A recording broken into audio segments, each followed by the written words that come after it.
This is the original podcast edition of The Guild of the Cowry Catchers by Abigail Hilton, now part of the complete Pirates of Wefrevane series. The books are available as audiobooks, ebooks, and paperbacks. This podcast originally aired from 2010 to 2014. Stick around after the story for commentary from me, the author, more than a decade later.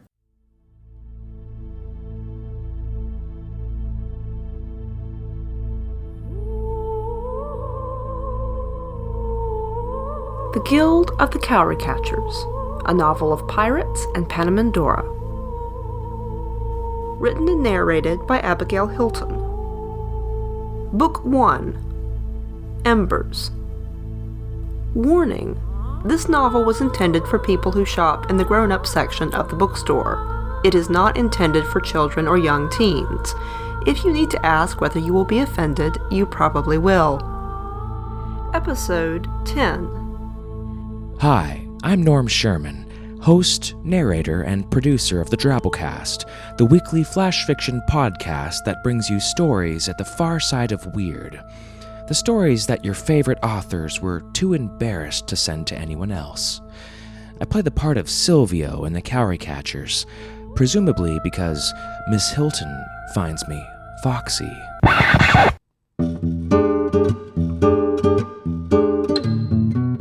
Previously on the Cowry Catchers podcast, Silvio disgraces Lord Holivar, Gerard's overbearing father, winning the admiration of the Fang's crew and even grudging respect from Alsair. Gerard has mixed feelings about the incident, but realizes that this is Silvio's idea of saying thank you for saving the ship. In the library on Holivaris, they find a book left by Gwaine, whose ship apparently foundered on the reef. Their elusive quarry spent several days on Holivaris, an act that puzzles Gerard. The next day, while the Fang is being repaired, he and Silvio fetch Gerard's small sailboat, the Meerkat, out of storage on Holivaris and bring it back to the Fang.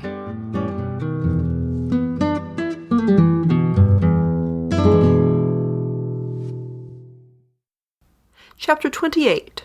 A Picnic. Foxlings seem to have originated mostly on Masia Major. At least that's where their largest populations are located. Quite a few can also be found in the pleasure districts of Cern, and although it is supposedly illegal to hunt them, they are occasionally kidnapped and turned loose on Masia Minor for sport. Their cleverness, small size, and adaptability make them interesting quarry. Gwaine, the non-Grishnards of Wefrevane. It was late morning when they got back to the ship. Silvio paused before climbing up the side. How many holdings does Holivaris have? Technically, 9, but only 4 of them are inhabited year-round. And which did Thessalon come from? Is it within sailing distance in the Meerkat? Number 2. Gerard thought about the wind and the weather. It's not far. The Meerkat could be there in a half-watch. Thessa's parents aren't on the island, though. Her mother died when she was in school, and her father lived just long enough to see her installed on Holivaris as court minstrel. She does have some siblings living there. Would she like to see them? Gerard shrugged. Ask her. As Gerard had suspected, Thessalon was reticent about going to Holivaris too. She'd had little contact with her siblings after leaving at a young age for school, and her education and lifestyle had put even more distance into the relationships. Her abduction, as they saw it, of the Crown Prince, had rather lowered their opinion of her than raised it. Gerard had been a favorite of many of the peasants. He spent more time around them than Jalil did, and they resented Thessalon for disturbing the succession. You'd like to walk on the beach, though, said Silvio. Lots of shells on the beach. Come, we'll bring food. Get off the Fang for a while. Thessalon smiled slyly. I'll come, if you tell me why you don't like griffins. All the playfulness went out of Silvio's expression. He crossed his arms and drummed his fingers against his shoulder. I don't know why you'd want to hear about that. It's just a sad story. Some sad stories are important. For a moment, Gerard thought Silvio would tell her to have a good day aboard ship, but then he shrugged. I'll think about it. Are you coming or not? Gerard had assumed that they would take several of the sailors and make a small tour of Holovarus' holdings, perhaps buy provisions. He was surprised when he realized that Silvio did not intend to take anyone but Gerard and Thessalene. Silvio didn't even comment when Alcere dropped lightly into his accustomed place in the rear of the boat. The day was splendid, and Gerard was glad to be out of Port Holovarus. They skimmed along in a warm wind over a gently rolling sea. The water was strikingly blue. Normally they would have been able to see all the way to the bottom, but the storm had stirred things up. Still, they could see a good bit of the reef and the brilliantly colored fish and coral. Flying fish skimmed along the surface, sometimes whirring over the boat. Alcere sat up and batted at them until Gerard told him to either fly or sit down before he capsized the vessel. It was an old argument, and it made them both smile. Thessalene trailed a hand in the water, her face in the wind. Silvio made no attempt to tell Gerard where to go or what to do. He sat in the bow, taking readings with a couple of small instruments. When they'd almost reached the island, Alcere half stood and carefully made his way to the front of the boat. Gerard wants me to apologize for what I did on CERN, he said, laying his head on the bench beside Silvio. Silvio glanced at him with distaste. Gerard knows I don't value apologies. What you did on CERN was vicious and effective. It was exactly what I would have done. He gave a small, bitter smile. But I'll kill you if you ever do anything like it again. Alcere couldn't seem to decide whether he'd been complimented, insulted, or threatened. Finally he said, I still don't trust you. You hear that, Gerard? Called Silvio. The Griffin is smarter than you. But, continued Alcere, I appreciate what you did on Holovarus, so thank you for that. Silvio shook his head. Your first idea was better. Gerard had decided to take them to Holovarus 4, an uninhabited little gem of an island that could be crossed in a quarter watch on foot. It had a tiny cove where he'd loved to fish, as well as small game that Alcere had used to hunt. They landed on the beach opposite the cove and hiked up into the dunes along a little ridge of cliff that gave a decent view of Holovarus 2, 5, 8, and 9. Silvio asked questions about everything he saw, but he still made no attempt to lead them. Gerard had spotted a nautilus shell on the beach, and he gave it to Thessalene. She explored its surfaces like a child, admiring a beautiful new trinket. Alcere flew off to look for rabbits and mice in the dunes.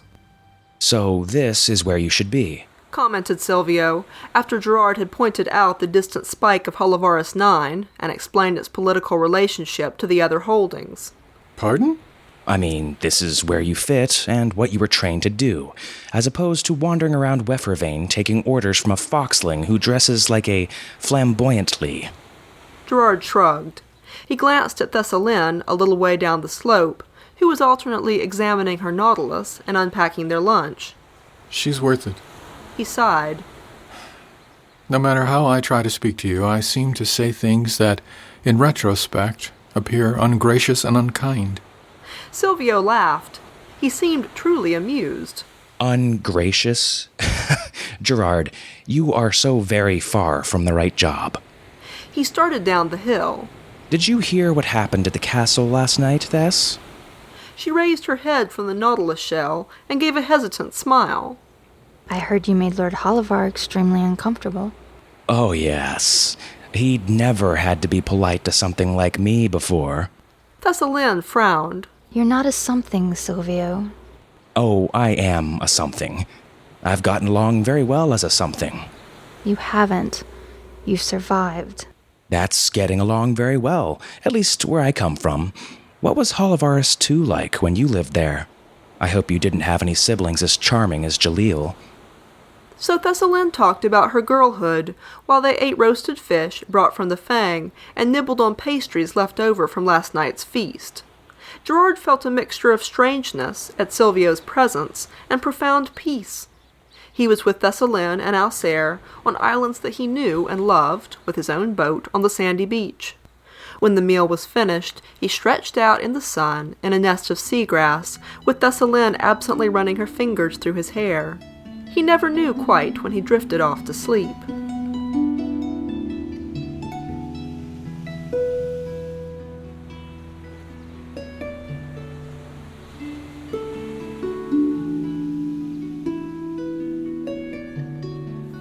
Chapter 29. A Sad Story.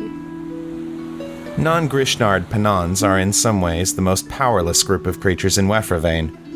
The Resistance does not trust them because they are Panons, and they do not have the monetary and physical clout to force their way into the Resistance by being needed, as some sympathetic Grishnards do. For better or for worse, non-Grishnard Panons like Foxlings and Ocelons are usually stuck trying to make the best of what Grishnards will give them. Gwaine, the non-Grishnards of Wefravain. Gerard woke by degrees.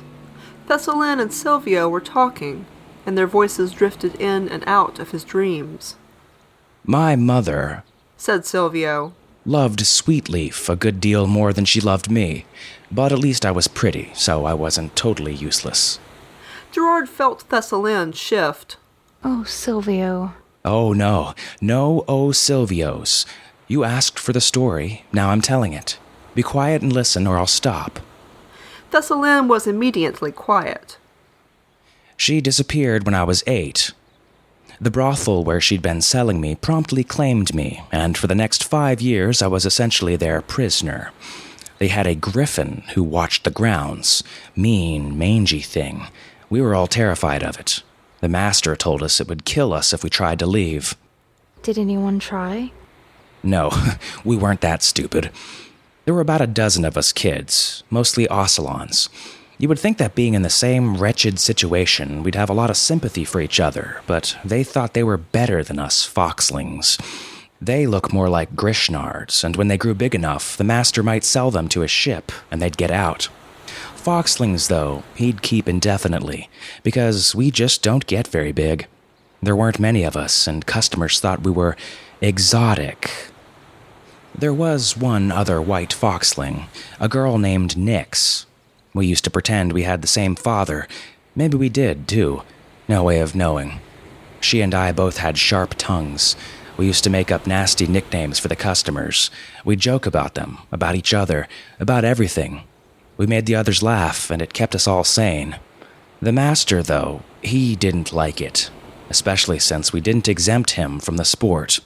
One of the Ocelons snitched about some of the stuff we said, and he didn't feed either of us for 3 days. He didn't want to kill us or beat us too badly, though, because we were valuable.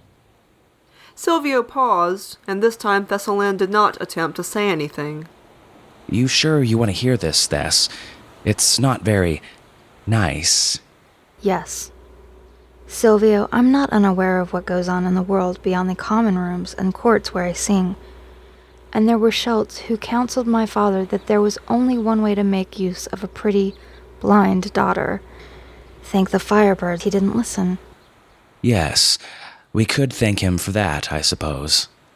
Anyway, what I'm trying unsuccessfully to think of a nice way to say is, there are plenty of things an adult Grishnard cannot do to a little foxling if he wants to do anything to him tomorrow. The customers had rules they were supposed to follow, and for the most part they did.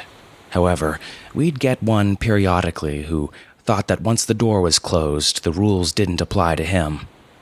If the money was good enough, the master didn't want to turn those Schultz away. However, he also didn't want to lose valuable merchandise. Us. He discovered fairly early that I was good at handling these customers. I could talk them down, make them laugh, convince them not to hurt me.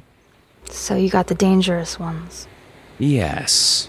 Silvio's voice carried an acid hint of mock pride. Sylvie got to handle the crazies. I was good at it too, but I did depend on the master to use some measure of common sense. A Grishnard came in one day, fellow about Gerard's size. His idea of a good time was beating one of us senseless. We'd had problems with him before, and he'd killed a kid from a place down the street earlier that year, but he laid down a few speckled cowries and the master let him in. I'd gotten in trouble earlier that evening for saying something snippy, and the master was angry at me. He shoved me into a room with that brute, and nothing I said or did made any difference. He nearly killed me. For anyone else, the master would have stopped it, but not for me. Afterward, when the bastard had fallen into a drunken sleep, Nyx crept in and smothered him with a pillow. I told her not to. I told her the worst was over, but she was so angry. She'd listened to me getting knocked around for a quarter watch, and the master doing nothing. She wouldn't listen. When our master found the body, he was livid. I told him I'd done it, but I could barely crawl, so he didn't believe me. He staked her out in the yard and let that griffin at her. He made me watch. Silvio, whispered Thessalan. I said none of that. You asked me. I told you. The end. If there's one thing I cannot abide, it's pity. And quit pretending to be asleep, Gerard. I know perfectly well that you're not. Gerard sat up, feeling a little guilty. Silvio had his knees pulled up to his chin, his tail wrapped tightly around his body. Thessalan leaned over suddenly and hugged him. Silvio gave a startled hiss, like a scalded cat, and Gerard leapt up in alarm. Thess, Hill. Lady, growled Silvio against her shoulder. It is extremely unwise to seize me unexpectedly. Gerard saw, though, that his hand had stopped halfway to his pocket. Let go of me, said Silvio. Let go of him, agreed Gerard. Thessalan released him with a sigh. well, you won't let me say what I want to say. Maddening, isn't it? Let's see if I can tell you some things that will make you feel less like throwing your arms around me. The priestess got me out of that place, turned up when I was 12 and asked me to kill someone for her. I still don't know whether she picked me at random or whether she knew something about me. She gave me a knife, first good weapon I ever had. Killed a lot of Shelts for her over the next few years, mostly political assassinations. You wouldn't believe how much she likes to meddle. One day she said, "You're good at surviving, Silvio. How would you like to survive my sea watch?" I thought she meant as a regular sailor, but she put me in as lieutenant. I have no idea what she said to Admiral Mornay to make him do it. He certainly didn't like me, but 2 years later the Resistance shot him, and she made me admiral. Did you really try to gild the fangs, Silver? I was 19 and giddy. I knew I needed a legend, needed to keep everybody guessing. They'd never serve under a foxling unless I stayed so far ahead of them that they never knew what I was going to do next. Silvio leaned back in the grass. The priestess gave me Cern, too. I declared the island a nest of Resistance traitors and went through it like a scythe. Even the king was nervous by the time I was finished. My old master... Oh, you don't even want to know what I did to him. Or to that griffin. I hunted down every one of our regular patrons, killed the Ocelons, too. Even the ones who weren't cruel to you? Even those. It certainly felt therapeutic. But I also knew I couldn't have Shelts running around and talking about things that happened back then. It doesn't do for an admiral of the Sea Watch to have anyone able to say, well, it just doesn't do. If there's anyone left in Wefravane who knew me back then, they certainly aren't talking about it. There was a moment's uncomfortable silence. Then Thessalan said, Did Nyx sing? Silvio smiled. Yes, she sang. Not like you. She hadn't had the training. She might have been terrible, I don't know. I was only a kid. She could make me sleep, though. Not much else could make me sleep back then, except exhaustion. He hesitated. They used to carry us around sometimes by the scruff. It's difficult for a little foxling to fight when he's being carried that way. There's a powerful instinct that tells your body to curl up and submit. But you didn't. Silvio gave a little huff. Oh, sometimes I did. You can't fight the system. Not if you want to win. You have to find a way to work from inside it. Even if the system is wrong? Silvio rolled his eyes. Everyone's wrong. Everyone cheats. Everyone will sell you for the right price. There are no real choices. That's the world according to Silvio Lemire. I realize that the world according to Thessalan Holivar is quite a bit different. You're a sweet fool. He got up and dusted himself off. Story time's over, little lambs. I need to get back to my ship.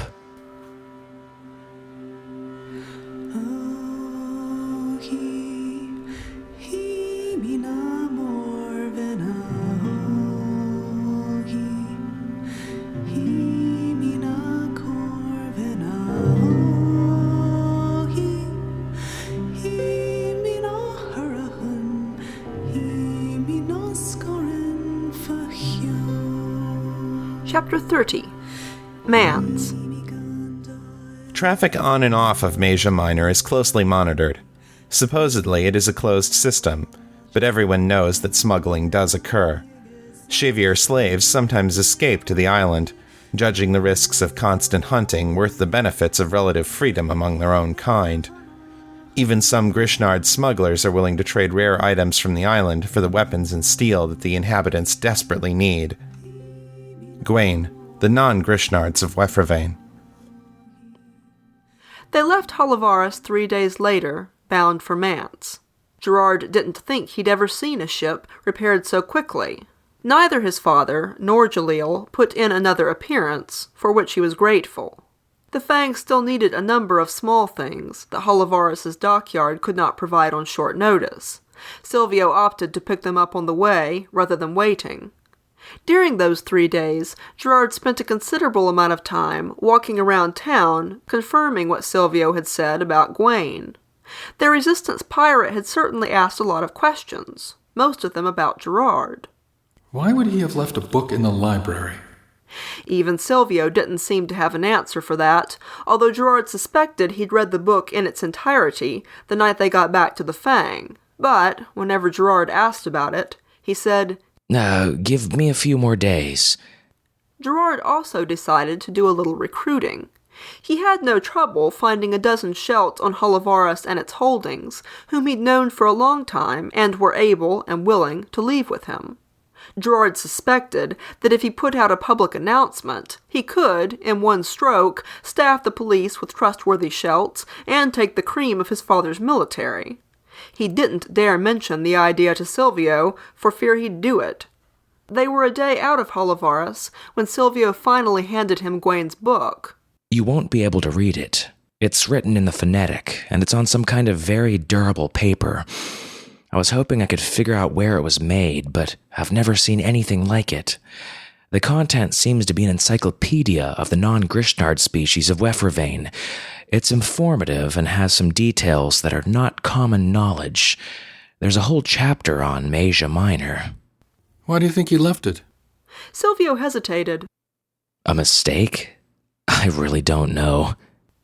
Silvio did not seem to object to Gerard's recruiting, although he did talk to each of the new police himself and had Farrell assess their maritime abilities. He made jokes about pulling the better sailors out of the police and into the watch, but Gerard didn't think he'd really do it. Restocking the galley slaves turned out to be more of a problem. Michel Holivar kept very few slaves and no rowers. Even the larger port on Malabar only had a slave auction every other red month. Gerard doubted that they would find a decent complement of rowers before returning to the Great Islands. Still, they were not badly off as they sailed towards Mans. Their sails, rigging, and masts were in excellent condition, and they continued to make small, non-essential repairs as they went. Most days the Fang echoed with the pounding of hammers and the scrape of saws. Silvio even insisted on retouching the paintwork, and he found gold leaf for the figurehead and trim. He occasionally took the Meerkat and sailed with Farrell and a few officers to nearby islands. He came back from one with a collection of gaudy mother-of-pearl earrings, necklaces, and bangles, with which he was absurdly pleased. He brought to Thessalon so many beautiful shells that their cabin soon grew cluttered with them.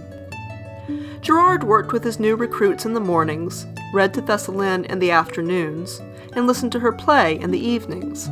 His arm healed where Silvio had cut him during the storm, and the bruises around his ribs faded. Sometimes he flew with Alcere to nearby islands and brought back interesting edibles, specialties of various regions. Alcere was no longer trying to hide aboard ship, although he often went off alone to hunt or stretch his wings. Silvio usually ignored him, But twice Gerard overheard him ask Alcere to fly ahead and look for something. Gerard had not attempted to tell Alcere the story that Silvio had told them on Holovarus IV. He didn't think it would change Alcere's opinion. Also, although Silvio had never said so, Gerard felt that the story had been related in confidence, and he had no right to share it. Silvio had worked hard to kill everyone who knew that story, and Gerard doubted that anything other than Thessalin's magic could have drawn it out of him. She mentioned the picnic from time to time in reference to other things. One day she said thoughtfully, "Silvio can't stand to be touched, can he?" Gerard had not thought of it, but as soon as she said it, he knew she was right. For all Silvio's vaunted promiscuity, Gerard couldn't remember ever seeing anyone lay a hand on him in public. He remembered how the Admiral had recoiled the first time Thessalin tried to hug him, and how he'd nearly stabbed her the second time. Gerard's attempt to pick him up in order to save his life had ended in blood. "He's afraid of so many things," said Thessalin.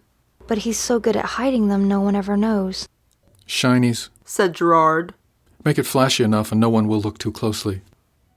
As they neared Manse, Gerard spent more and more time with Thessalin. He'd grown accustomed to having her nearby, and he was dreading her imminent departure. She seemed to understand this, while at the same time feeling excited about revisiting her school. She had many friends there, and Gerard doubted that she would miss him as much as he would miss her. Their days slipped away in sun and salt and sweet, and then they were back among the holdings of the great islands. They stopped in Mage, a holding of Manse, and procured what Silvio described as a splendid team of wave beaters. About half of them Leons, and the other half Big Xavier. They arrived in Mance's largest harbor town, Solomade, in fine form, with even the minor damage from the storm repaired, and the ship sanded and gleaming. Manse was the premier island for learning in Wefravain, with 8 different schools. It was also the banking capital, with more cowries stamped here than anywhere else. One could trade for a variety of other currencies for cowrie coins in Manse, including flat cocoa bean from the Lawless Lands, and the strange vellum currency of the Sun-Kissed Isles. Thessalin's school was on the far side of the island, and Gerard took her there himself early on the second day after their arrival. Silvio handed her a large package before they left. "Open it later," he said, and turned away before Thessalin could even try to hug him goodbye. Alcere was small for carrying 2, although he could do it in an emergency. Gerard hired a big Pegasus for Thessalin and himself, and put her belongings on Alcere, who grumbled about being treated as a pack animal. As Gerard had expected, Thessalin's friends and teachers welcomed her with excitement. They'd not been on the school grounds for a quarter watch before she'd received half a dozen invitations to stay at various homes. Several of her younger classmates admired Gerard as though he were a new and attractive accessory, which made Alcere snicker and Thessalin blush. They stayed the night in the home of a favorite instructor. Thessalin remembered the school grounds and surrounding town well enough to walk them almost as though she could see. She took Gerard to several favorite spots and introduced him to so many enthusiastic scholars that departure the next morning was almost a relief. He kissed her goodbye, told her to enjoy herself, and he would see her again soon. Then he started a leisurely journey back to the Fang with Alcere. Gerard did a little recruiting in one of Mance's small towns. He thought he'd managed to generate some interest in a number of educated Shelts, and encouraged them to visit the docks the next day, or apply in Lecklock within the next few months. He got back to the Fang late on the second day after he'd left, and went to ask Silvio how long they would be in port, so he would know what to tell the Shelts he was recruiting. Silvio, however, was not in his cabin, and Gerard noticed that the ship was unusually quiet and tense. Upon questioning Farrell, he learned that Silvio, who never spent the night ashore, had disappeared 2 days ago.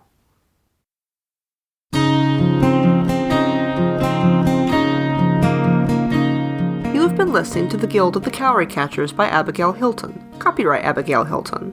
Cowry Catchers is an illustrated podcast. artwork for this episode was created by Greensprite.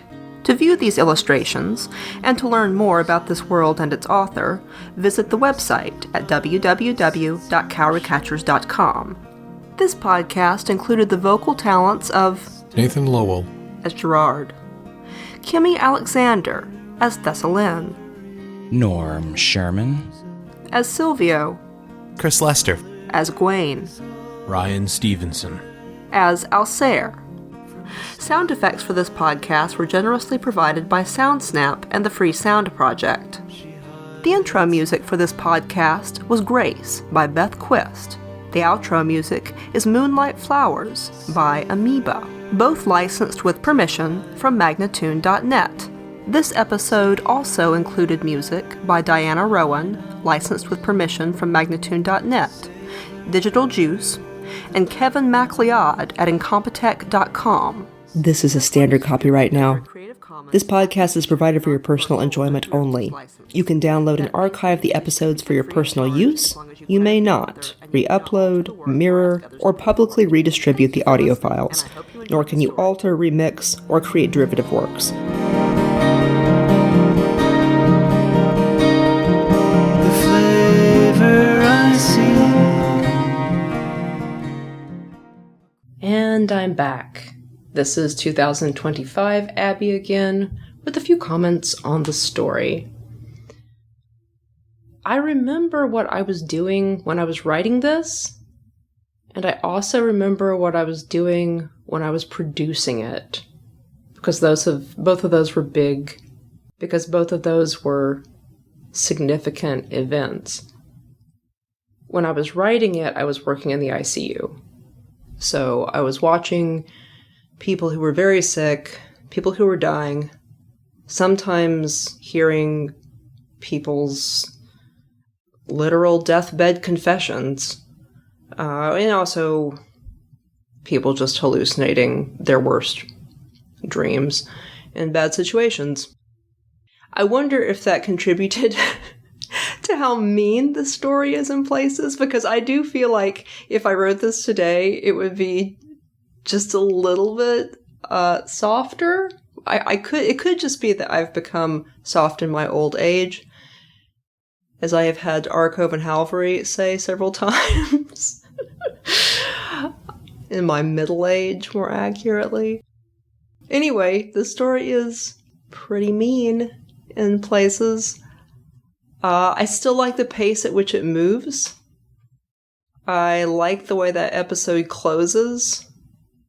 I feel like the average reader is probably expecting me to put Thessalyn in peril, and so there's a little bit of a nice reversal when she's not the person who has disappeared.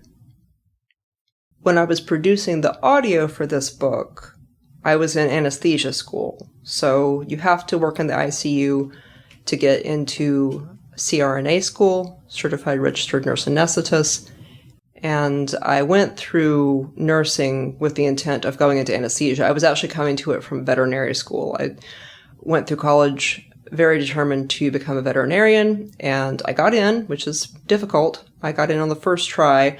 I did get into Purdue, and I spent a semester there, and it was very interesting. I've carried some of those memories with me and used some of the things I saw and learned in fiction later. But I realized when I was there that I would be in debt for a very long time if I pursued this course. And I also realized that I probably would not have a lot of time to write books. And writing books was what I loved most in the world. It was what I wanted to do most, but I just didn't see a way to do that without being frighteningly poor and being economically on the edge all the time. And I wasn't interested in being constantly fearful about money. So I knew that I needed another career in addition to writing books. And I had always wanted to be a veterinarian since I was a small child. But I got into school and I got a close look at it, and I talked to a lot of people. I met people at vet school who had not read a book for fun in more than a decade because they were just 100% in veterinary medicine. It was their hobby and their job, and they loved it. And that was wonderful. And it was very interesting. Like, I was very willing to let it be my job, but I wasn't willing to let it be my hobby and my job. I wasn't willing to let it be the only thing that I did. And I felt like if I continued down that road, veterinary medicine would just swallow my entire life, and it would be my hobby and my job for a long time. And also that I would not be financially compensated for the sacrifice, and that I would live in debt and worried about money for a very long time as well. And I wasn't willing to do that. So I left veterinary school, and I had this extremely strong academic background. I had all these high grades. I had a pre-medical curriculum. It's identical. Pre-med and pre-vet are the same. So I had a lot of ammunition, but I didn't know what I wanted to fire it at.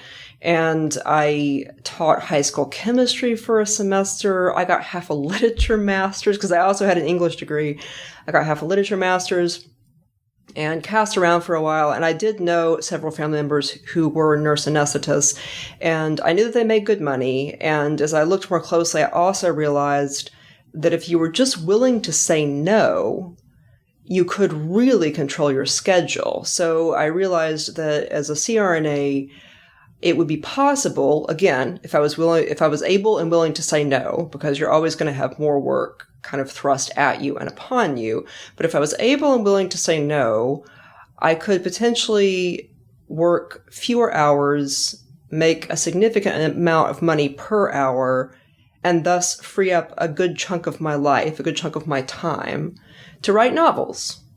And I took a good look at that and ended up deciding to go in that direction. So I took my high GPA and aimed it at that new goal. And you do have to work in the ICU. So I went back to school, got another degree, got a nursing degree. In 1 year, I went through an accelerated program for people who already had a science background. Went through in 1 year, got my degree in nursing, got into the ICU in Portland, Oregon. I moved across the country moved across the country with my brother, came to Portland with our 3 cats, and lived with friends in an extended stay in America until we nearly ran out of money, and then we got jobs. And he's a programmer. I then had my nursing degree, so I was working. I worked nights for just a short period of time. That was an interesting experience. Worked the graveyard shift on an ortho-neuro floor. And then I got into the ICU, and that was what I needed to get to meet the submission requirements for the anesthesia program. So got into the ICU, worked there for about a year, and that's very fast. Usually you need 2 to 5 years for anesthesia school, but I did get into the program based on my grades, basically based on the fact that I had a pre-medical background, significantly more heavily academic than the average nurse. So I got in on that, and while I was in anesthesia school, I could not write. It just took every bit of creative energy that I possessed.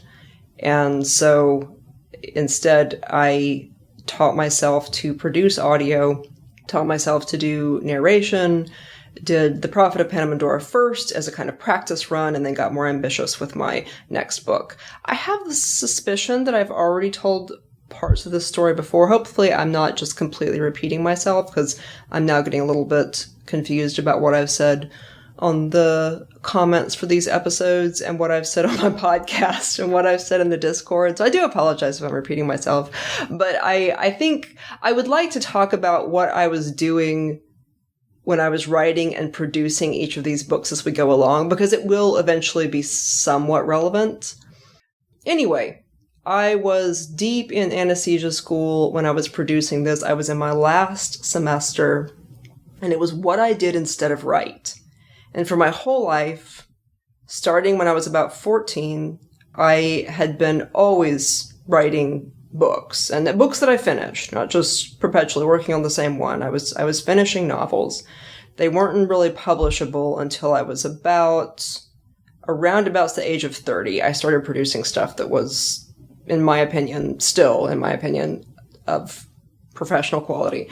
But this one, I was producing it that last year of anesthesia school. I was in clinicals a lot. There's this phrase that nurses eat their young, and it's kind of true. Anesthesia clinicals can be pretty brutal. You get a lot of what they call pimping, which, as far as I'm concerned, is just a form of hazing. It's usually disguised as quizzing the student and improving their body of knowledge in pharmacology or physiology or some such, but often the kind of questions the preceptor starts throwing out are things that even a lot of their colleagues don't remember the answer to because it's not, like, immediately applicable. There's just a whole host of questions one could ask about physiology and pharmacology that are not used day-to-day in anesthesia, or that you wouldn't have encountered as a student in your first couple of years of practice. Anyway, yeah, they like to torture students a lot. And also you have to put up with a certain amount of, or at least I felt that I had to put up a certain amount of, mild sexual harassment. Oh, that's Newton. That's Newton, my cat. He wants to speak on the podcast. And maybe you don't have to, but it sure feels like you're powerless. And just a second. Newt, get down. Get down. Get down. Buddy. You are the most expendable cog in the wheel, that is for sure. In spite of often feeling like you're doing all the work as a student. It is a very rough time. Anesthesia school is a lot like the military. They just own you for about 3 years. I think now it's closer to 4 years. And they're going to do whatever they like to you. And you have such an enormous school loan that the risk of being kicked out of the program for any reason and not having the kind of income that could pay back that loan is extremely terrifying. And, you just do what you have to do to get through. Nothing like what Silvio had to do, but it is an unpleasant time. I don't know anybody who enjoyed their student years as an anesthetist. And I know a lot of people who would say it was the most difficult time in their life. So anyway, I was producing this at one of the most difficult times in my life, doing something that is certainly near the top 3 things of the hardest stuff I have ever done. So this was my creative outlet. This was my creative release. And, I couldn't go super fast because I was incredibly busy. So it took me about a year to produce this first book. And we're now on the 10th episode of the story proper. There are 11 episodes in this first book, so we're right at the end of the first book. Anyway, I hope you are intrigued. Let's see what happens next.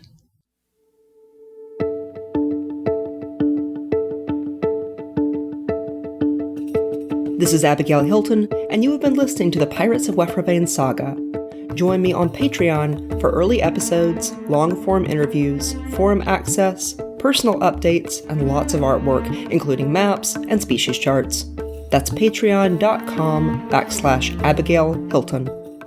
If you want the whole story now with no interruptions and some remastering of the early books for sound quality, you can find the entire series at shop.abigailhilton.com, along with all my other novels. The audiobooks are delivered by BookFunnel. Background music was Hidden Sky by Jamie Sieber, licensed from Magnatune.net circa 2014. The Guild of the Cowry Catchers podcast is an audio adaptation of the Pirates of Wefravain saga, written and produced by Abigail Hilton. Original production copyright 2010, all rights are reserved to the author.